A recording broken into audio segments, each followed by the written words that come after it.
Muy buenos días, queridos amigos, un nuevo martes. En esta ocasión con Washington Delgado, quien es el principal de Radio Forever 92.5 de Guayaquil. Querido Washington, bienvenido y estoy a sus órdenes. Presidente, es un gusto muy satisfactorio realmente estar acá. Justamente el día siguiente, al 11 de abril, que se cumple un año de su triunfo electoral en la segunda vuelta. Y esto precisamente en momentos en que el país tiene muchos temas de alta trascendencia, estructurales, en que deberíamos siempre escuchar la palabra del presidente de la República, Guillermo Lasso. Pero vamos a comenzar esta conversación con un tema netamente coyuntural, el tema del ex vicepresidente Jorge Glass.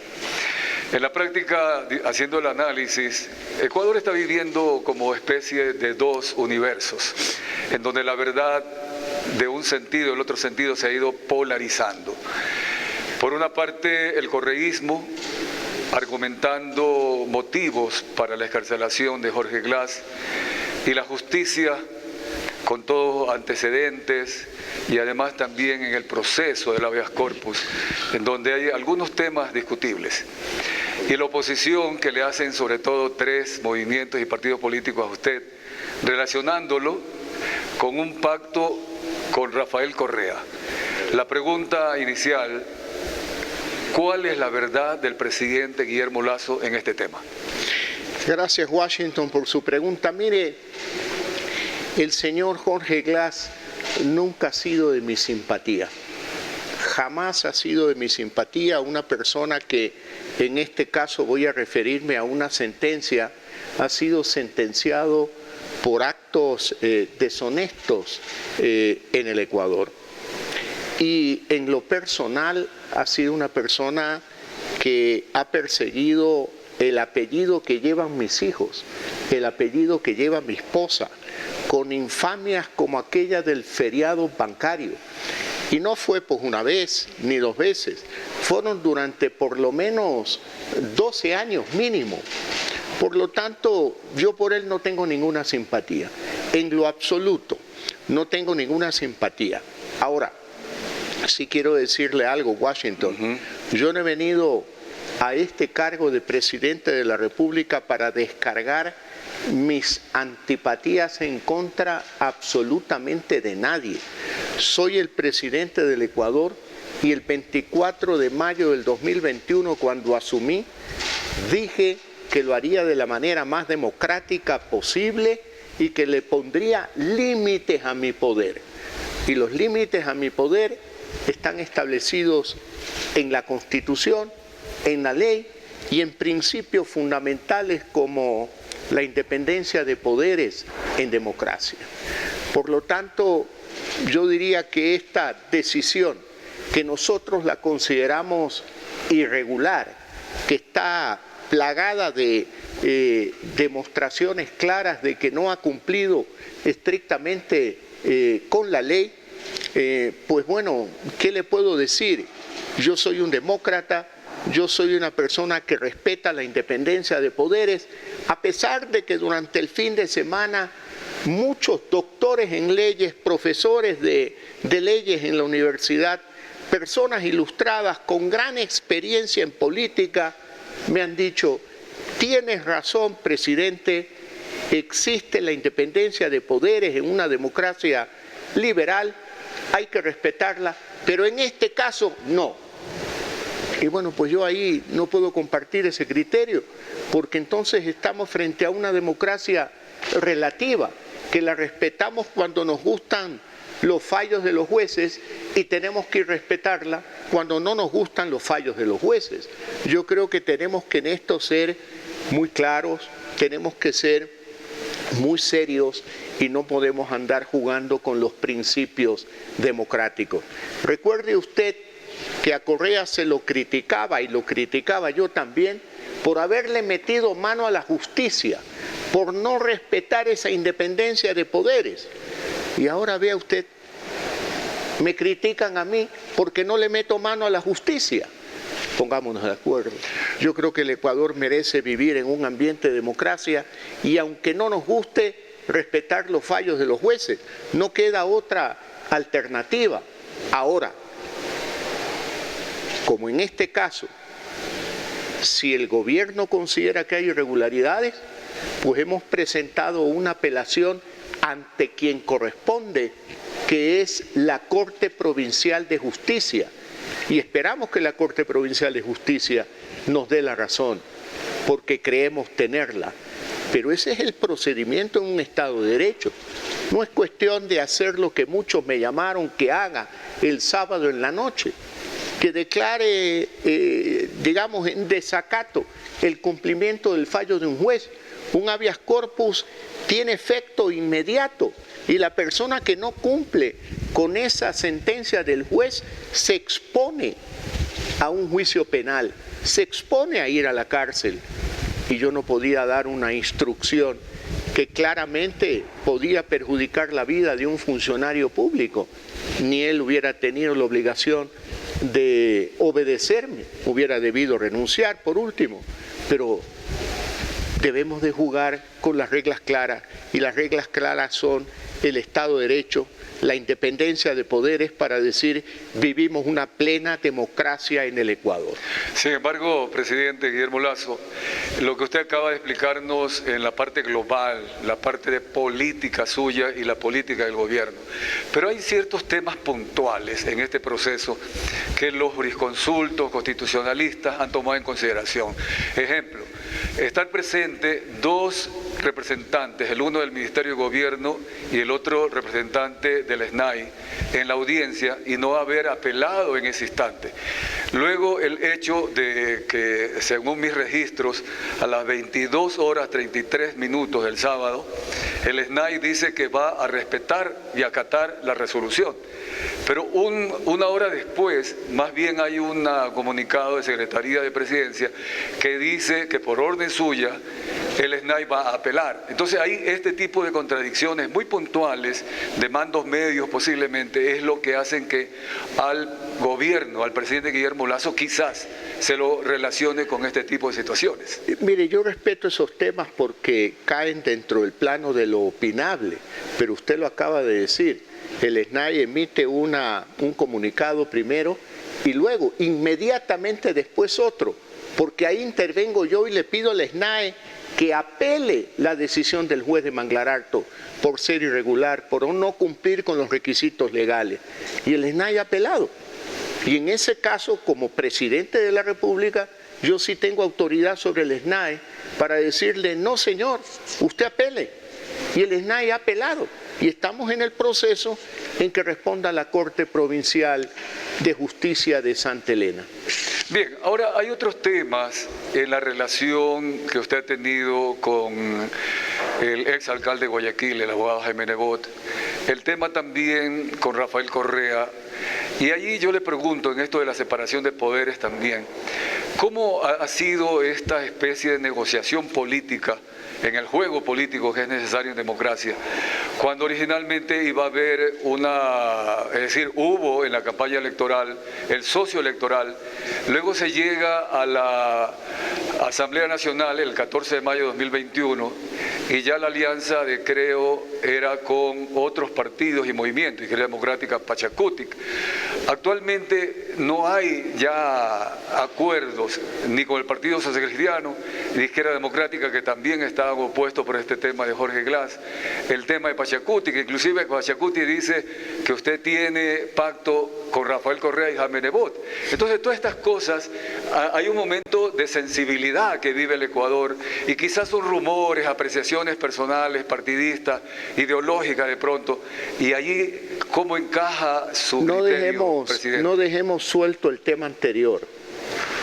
Usted traslada la inquietud de muchos que dicen que hay un pacto del gobierno con el correísmo. Yo les pregunto, ¿qué pacto? ¿Qué ha recibido el gobierno a cambio? Absolutamente nada. ¿De qué pacto hablamos? Y claro, se cuestiona ese supuesto pacto que no existe. Pero luego usted trae a colación y dice, en mayo del 2021 había un acuerdo con su aliado electoral, el Partido Social Cristiano, y un pacto con el correísmo. El Ecuador entero estuvo en desacuerdo con esa decisión. El Ecuador entero, usted lo recordará. ¿Y qué hice yo? Simplemente denunciar, sí, unilateralmente aquel pacto, y me retiré. Y busqué alternativas de un acuerdo con la izquierda democrática, con Pachacutic y con un grupo de asambleístas independientes que formaron la bancada del Acuerdo Nacional. Y claro, funcionó aquel pacto para la designación de las autoridades de la Asamblea Nacional. Hemos querido que ese pacto tenga principios programáticos, acuerdos fundamentales en beneficio del Ecuador. Lastimosamente usted vio cómo trataron el proyecto de ley de inversión y generación de empleo, que además en ese caso lo agradecí, contamos con los votos del Partido Social Cristiano, pero solo lo de ellos, Pachacutic no, Izquierda Democrática no, el correísmo no. Entonces, yo me sonrío un poco y digo, pacto con el correísmo. ¿Qué pacto hemos tenido? Si lo único que hacen es bloquear al gobierno en la Asamblea Nacional, crearle problemas al plan de gobierno en la Asamblea Nacional. Por lo tanto, no ha habido ningún pacto y en mayo del 21 fue público notorio que denuncié unilateralmente ese pacto y creo se retiró. Queda entonces de alguna forma explicado el tema Jorge Glass, el tema de los pactos, también el tema de las comisiones La Verdad y estos temas que en algún momento también se conversó. Bueno, eso creo que quedó perfectamente claro, que fue el motivo por el cual creo dijo, no, un momento, no estamos de acuerdo con comisiones de La Verdad, ni estamos de acuerdo con perseguir a las autoridades, como en este caso el presidente de la Corte Nacional de Justicia, la fiscal general de la Nación, el procurador del Estado, la búsqueda de un contralor a la medida. Eso no podía ser posible, pues. Y por supuesto, esas son las razones por las que dije, esto no va más, porque eso iba en perjuicio del interés público del pueblo ecuatoriano. Presidente Guillermo Lasso, usted está a punto ya de cumplir un año, el 24 de mayo, en el ejercicio ya del poder. Yo tengo aquí en mis manos un resumen de los 3 ejes programáticos de su plan de trabajo que lo presentó en el CNE junto con el Partido Social Cristiano. El eje social, el eje económico, el eje institucional.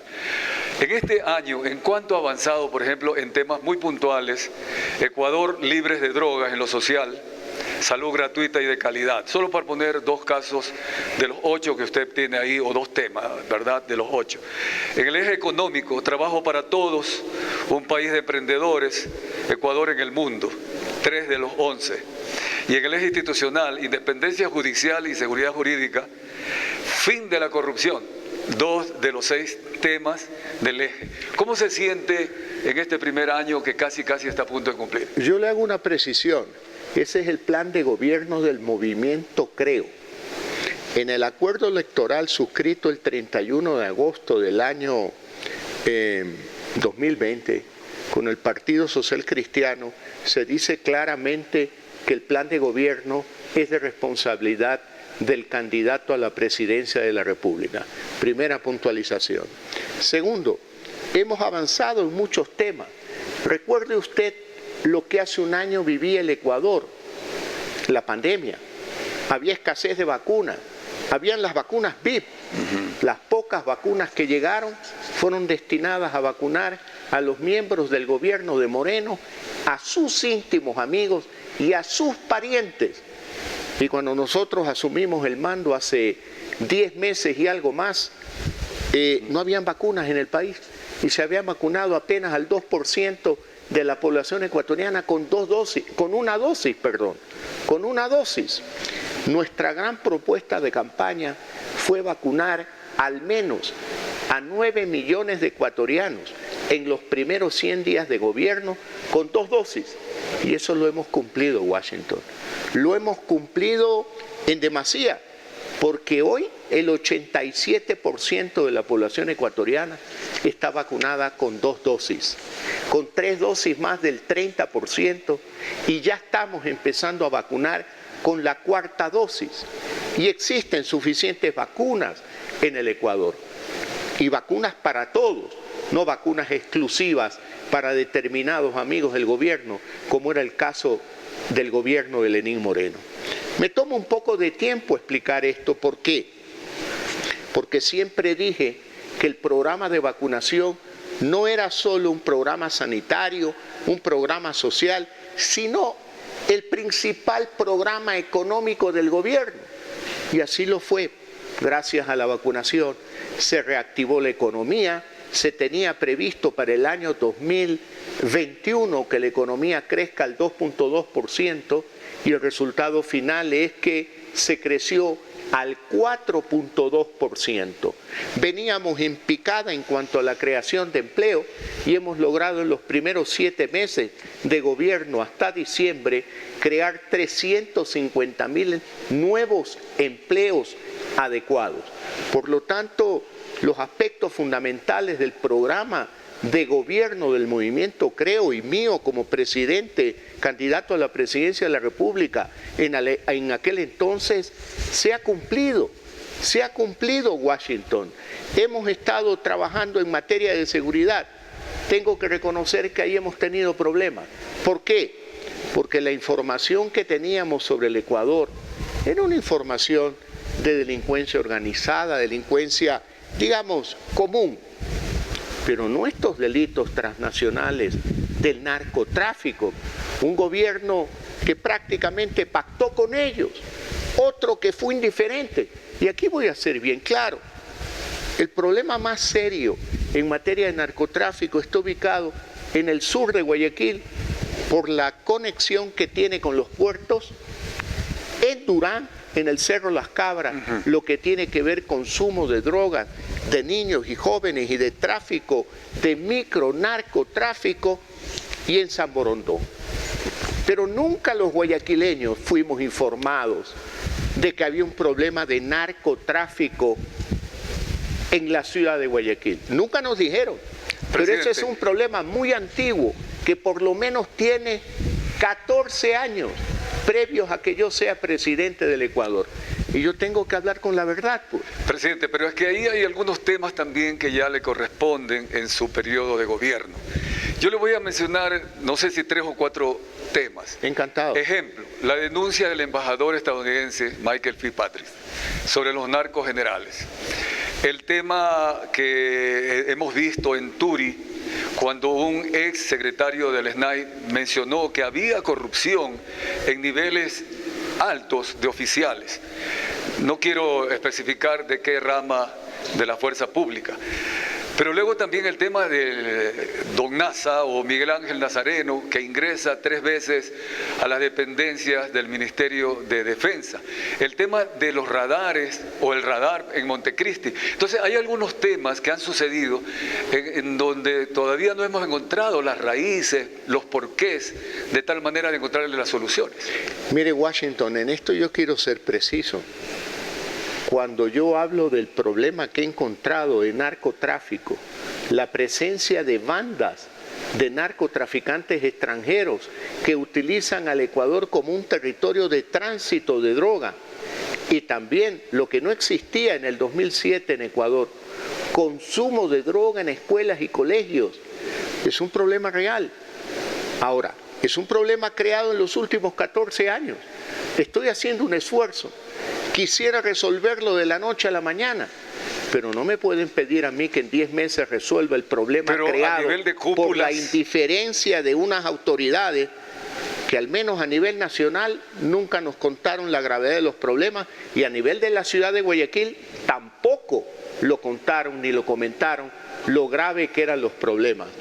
Tuvimos que enfrentarlos, y como consecuencia de aquello, en el año 2021 incautamos más de 210 toneladas de droga, lo cual es un récord histórico.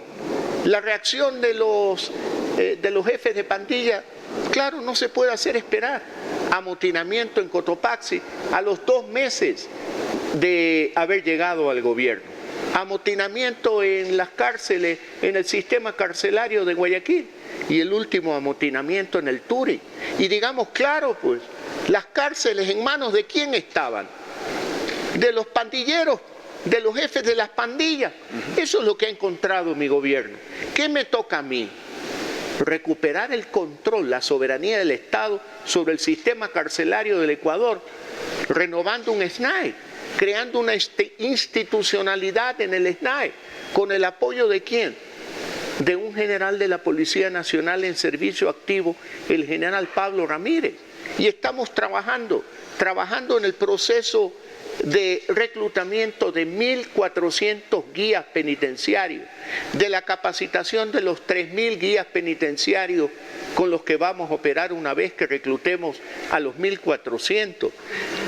Tenemos que revisar el sistema logístico de provisión de alimentos que sospechamos que es el sistema a través del cual ingresan armas, ingresa droga e ingresa objetos irregulares que no deberían estar en las cárceles. Ahora hemos recibido el apoyo de las Fuerzas Armadas, de la Policía Nacional, porque en esto sí quiero dejar bien claro. Por ahí un periodista dijo que las Fuerzas Armadas se han negado a apoyar al Ecuador en el control de las cárceles. Todo lo contrario. Las Fuerzas Armadas, a quien no le corresponde el control de las cárceles, ha estado, ahora que no hay estado de emergencia, a un perímetro cercano para reaccionar rápidamente como se reaccionó en el Turi. Y también el apoyo de la Policía Nacional.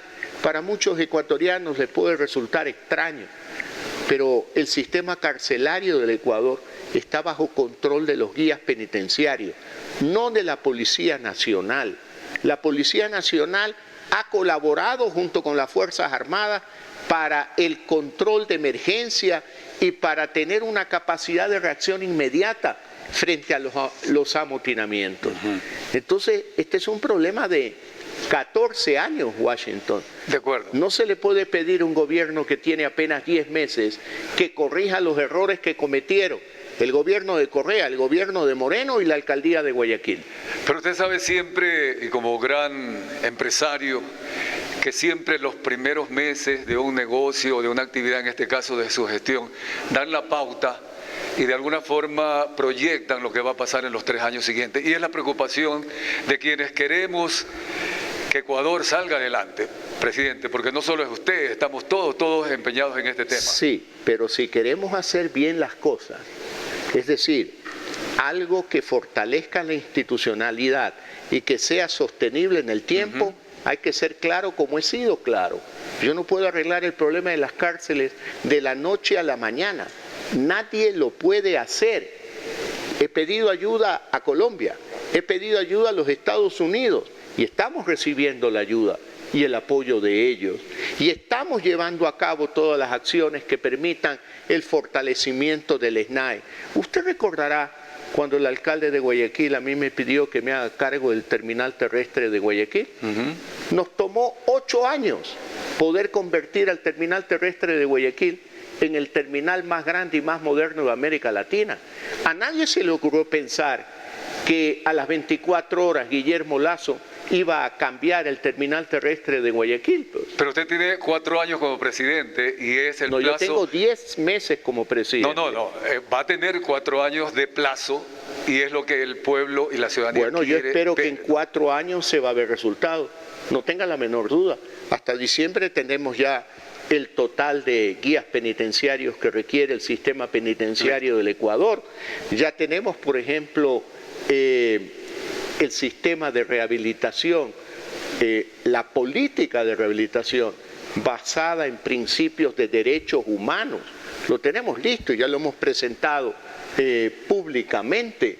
Estamos trabajando en poner en orden internamente a las cárceles para recuperar, que el Estado recupere la soberanía y el control del sistema carcelario del Ecuador. Estamos en camino, de acuerdo, presidente. Lo estamos haciendo y estamos trabajando, pero no me pida resultados en 10 meses lo que desarmaron gobiernos en 14 años. Sí, inclusive se perdió la soberanía en las cárceles y de eso estamos muy conscientes.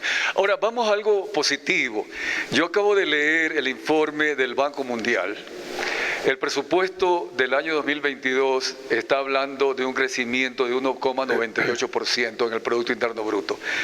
Pero el Banco Mundial acaba de publicar que Ecuador va a crecer 4,3%, prácticamente más del doble de lo que el gobierno ecuatoriano había presupuestado. Y el 3,1% para el 2023. Le pregunto, presidente Guillermo Lasso, ¿cómo así esta situación de crecimiento a pesar de tantos problemas coyunturales y estructurales que vive el Ecuador? El manejo de la pandemia. El manejo de la pandemia ha sido reconocido como un ejemplo mundial. Ayer tuve una reunión con la directora gerente del Fondo Monetario Internacional a través del Zoom y ella felicitaba al Ecuador por el manejo de la pandemia. Mire usted cómo hay ciudades hoy de la China que fabrica vacunas que están cerradas. ¿Por qué? Por el Omicron. Aquí en el Ecuador no se cerró el país. Gracias a Dios, ¿no? Gracias a Dios y gracias a la vacunación y gracias al manejo de la pandemia. ¿Y ahora qué tenemos? Un aforo del 100% en todos los lugares públicos del Ecuador. Centros comerciales, estadios, pudimos ver el partido Argentina-Ecuador con un estadio de Barcelona que estaba lleno hasta reventar. Por lo tanto, ese es un elemento importante. Luego, estamos trabajando mucho en el tema de inversión. ¿Saben cuánto se ha firmado en contratos de inversión desde el 24 de mayo del 21 hasta el día de hoy con el sector privado? 5.000 millones de dólares. A pesar de no tener la ley de inversiones. A pesar de no tener la ley de inversión. A pesar de que los señores de la Asamblea Nacional le dan la espalda al Ecuador, le han dado la espalda a aquella madre de familia que en este momento está viendo y escuchando este programa, que espera un empleo, que le preocupa que su hijo no tiene un empleo, que no tiene oportunidades en la vida, la Asamblea Nacional se concentra en sus problemas, en sus peleas internas, en los típicos problemas de los políticos. Por eso digo yo, allá ellos, de ahora en adelante, gobernaré como si no existiese la Asamblea Nacional, porque lo que para mí existe prioritariamente son aquellas madres, aquellos jóvenes que esperan un empleo, que esperan una oportunidad, y el gobierno tiene que dar una respuesta a esas aspiraciones legítimas del pueblo ecuatoriano. En el minuto y medio que nos resta para las 8:30, quiero preguntarle algo. Ya se pasó el tiempo. Sí, se pasó el tiempo y creo que siempre va a haber algo pendiente, ¿no?, que nos quedará en el tintero. Pero usted ha dicho que no va a perder el tiempo enviando proyectos de ley a la Asamblea Nacional. Entre las 4 alternativas que usted tenía, quiero repetirlas, que lo he trabajado siempre en este tema: no entregarse a las mafias, usted tiene una línea roja en ese sentido; no negociar pactos que vayan más allá, peor aún con compra de votos en la Asamblea, etcétera, etcétera. Y ha propuesto finalmente no ir a la muerte cruzada y sí ir a la consulta popular. Francisco Jiménez nos dijo en la gobernación del Guayas que están preparando las preguntas. Entonces la clave será qué preguntar y cómo preguntar, para que no voten por Guillermo Lasso, que muchas veces pasa eso, por la simpatía del que pregunta y no por lo que pregunta. Pero en ese sentido hay una encuestadora, Clear Report, lo digo con nombre y apellido, que dice que el 50% prácticamente de los ecuatorianos dice que es una pérdida de tiempo la consulta popular. Y por eso otras personas dicen, ¿por qué no retornar a la Constitución de 1998? Presidente. Bueno, en primer lugar, no se retorna a la Constitución de 1998 porque para aquello se requiere una asamblea constituyente y requiere un trámite muy distinto de lo que tiene que ver con una consulta popular.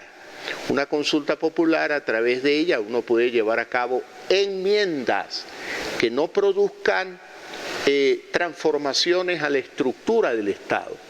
Entonces estamos trabajando en esa consulta popular.